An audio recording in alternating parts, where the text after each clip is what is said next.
ಓಂ ಲಲಿತಾಂಬಿಕಾಯೈ ನಮಃ.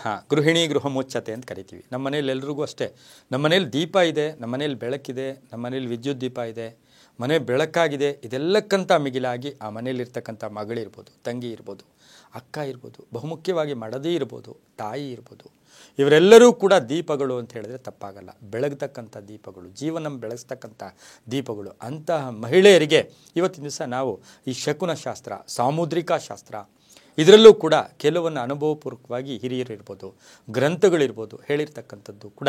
ಅದರಲ್ಲಿ ಬಹುಮುಖ್ಯವಾಗಿ ಕಣ್ಣುಗಳು ಹೊಡೆದುಕೊಳ್ತಿದ್ರೆ ನಮಗೆ ಕಣ್ಣುಗಳು ಬಲಗಣ್ಣಾಗ್ಬೋದು, ಎಡಗಣ್ಣಾಗ್ಬೋದು. ನಾವು ಯಾವಾಗಲೂ ಹೇಳ್ತೀವಿ ಬಲಗಣ್ಣು ಸೂರ್ಯ, ಎಡಗಣ್ಣು ಚಂದ್ರ ಅಂತೂ ಕೂಡ ಹೇಳ್ತೀವಿ. ಪ್ರತಿಯೊಬ್ಬರಿಗೂ ಸಹ ಎರಡು ಕಣ್ಣು ಇರ್ತಕ್ಕಂಥ ಆ ಎರಡೂ ಕಣ್ಣುಗಳಲ್ಲಿ ಒಂದು ಕಣ್ಣು ಹಾರುವುದು ಅಂತ ಕರೀತಾರೆ, ಹೊಡೆದುಕೊಳ್ಳೋದು ಅಂತ ಕರೀತಾರೆ.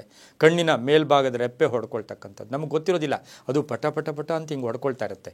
ಇದರ ಸೂಚನೆ ಏನು, ಇದರ ಶಕುನ ಏನು ಅಂತ ನೋಡ್ಕೊಳ್ಳೋಕೆ ಹೋದಾಗ ಇವತ್ತು ದಿವಸ ಬಹುಮುಖ್ಯವಾಗಿ ಮಹಿಳೆಯರಿಗೆ ಕಣ್ಣು ಹೊಡೆದುಕೊಂಡಾಗ, ಕಣ್ಣು ಹಾರಿದಾಗ ಇದರ ಫಲ ಏನು, ಅದು ಬಲಗಣ್ಣಾಗ್ಬೋದು, ಎಡಗಣ್ಣಾಗ್ಬೋದು.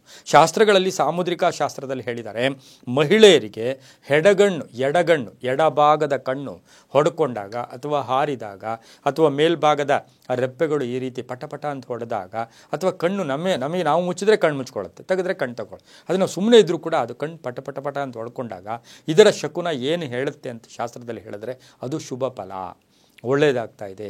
ವಿವಾಹ ಆಗಬೇಕಾಗಿರ್ತಕ್ಕಂಥ ಒಂದು ಕನ್ಯೆಗೆ ಆ ರೀತಿ ಹೊಡ್ಕೊಂಡ್ರೆ ಆಕೆಗೆ ತುಂಬ ಶುಭ ಆಗ್ತಾ ಇದೆ. ವಿದ್ಯಾರ್ಜನೆಯನ್ನು ಮಾಡ್ತಾ ಇರ್ತಕ್ಕಂಥ ಮಹಿಳೆ, ಮೆಡಿಕಲ್ ಮಾಡ್ತಾ ಇದ್ದಾರೆ, ಇಂಜಿನಿಯರಿಂಗ್ ಮಾಡ್ತಾ ಇದ್ದಾರೆ, ಎಡಗಣ್ಣು ಹೊಡ್ಕೊಳ್ತಾ ಇದೆ. ಇದರಿಂದ ಏನಾಗ್ತಾ ಇದೆ, ನಿಮಗೆ ವಿದ್ಯಾರ್ಜನೆಯಲ್ಲಿ ಶುಭ ಆಗ್ತಾ ಇದೆಯಮ್ಮ, ಒಳ್ಳೇದಾಗ್ತಾ ಇದೆಯಮ್ಮ, ಒಳ್ಳೆ ಪರ್ಸೆಂಟೇಜ್ ಬರ್ತಾ ಇದೆಯಮ್ಮ, ಒಳ್ಳೆಯದಾಗ್ತಾ ಇದೆ ಅಂತಕ್ಕಂಥ ಸೂಚನೆ ಕೂಡ ಇರುತ್ತೆ. ಶುಭದ ಸಂಕೇತ ಅಂತ ಹೇಳುತ್ತೆ. ಎಡಗಣ್ಣು ರೆಪ್ಪೆ, ಹುಬ್ಬಾಗ್ಬೋದು, ಕಣ್ಣಾಗ್ಬೋದು, ಏನೇ ಹೊಡ್ಕೊಂಡ್ರೂ ಕೂಡ ಬಹಳಷ್ಟು ಶುಭ ಫಲಗಳು ಕೂಡ ಸಿಗುತ್ತೆ.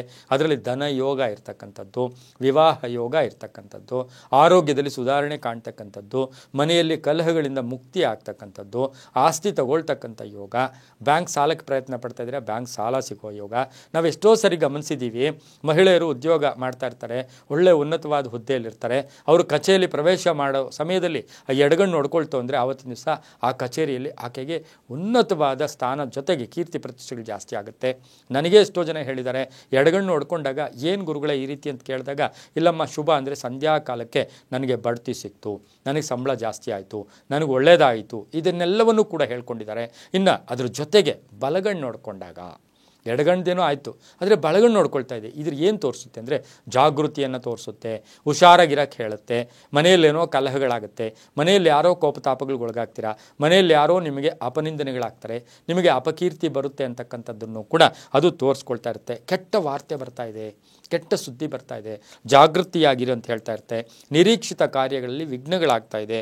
ಹಾಗೆಯೇ ಇದೆಲ್ಲ ಆದಾಗ ನಾವೇನು ಮಾಡಬೇಕು, ಮನೆಯಲ್ಲಿ ಯಾವಾಗಲೂ ಅಷ್ಟೇ ಕುಲದೇವರು, ಎಲ್ಲಕ್ಕೂ ಕಾರಕ ಯಾರು ಅಂದರೆ ಕುಲದೇವರು, ಇಷ್ಟ ದೇವರು, ಮುಖ್ಯವಾಗಿ ಕುಲದೇವರನ್ನು ಸ್ಮರಣೆ ಮಾಡಿಕೊಂಡು, ಆ ಕುಲಕ್ಕೆ ಒಂದು ದೇವರಿರ್ತಾರೆ, ಆ ಮನೆಗೆ ಒಂದು ದೇವರಿರ್ತಾರೆ, ಅವ್ರಿಗೆ ಸ್ಮರಣೆ ಮಾಡಿಕೊಂಡು ಸಾಧ್ಯವಾದರೆ ಜೋಡಿ ದೀಪವನ್ನು ಹಚ್ಚಿ ಪ್ರಾರ್ಥನೆ ಮಾಡಿಕೊಂಡು ಆ ದೇವರಿಗೆ ಒಂದು ಆರತಿ ಮಾಡಿಬಿಟ್ರೆ ಬಹಳಷ್ಟು ಶುಭ ಆಗುತ್ತೆ.